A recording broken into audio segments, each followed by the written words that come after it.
কয়টা কারগুজারি শুনেন। ভোলা গেছি, ভোলায় সম্ভবত বাংলাদেশের একমাত্র জেলা আমার মনে হয় যেখানে জুমার মুসল্লি আর ফজরের মুসল্লি কাছাকাছি।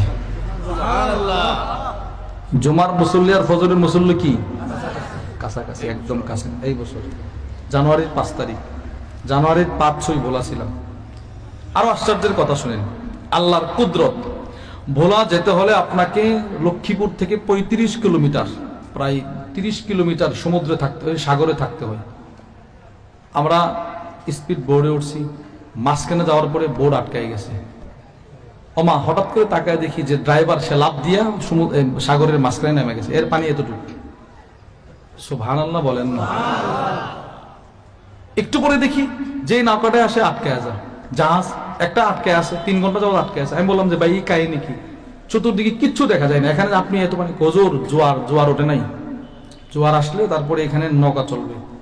পুরা সাগরের মাঝখানে এতটুকু পানি, অনেক এলাকা জন্য। মনে করেন আপনাদের পুরো জয়ন্তপুর যে থানাটা, এই যেমন, এই জন্য হুজুর দোয়া করছে। হুজুর বলছে আমি দোয়া করতেছি আল্লাহ যেন এই চর ভাষায় ভাষায় যেন ভোলা থেকে লক্ষ্মীপুর একটা যাতায়াতের ব্যবস্থা করে দেন।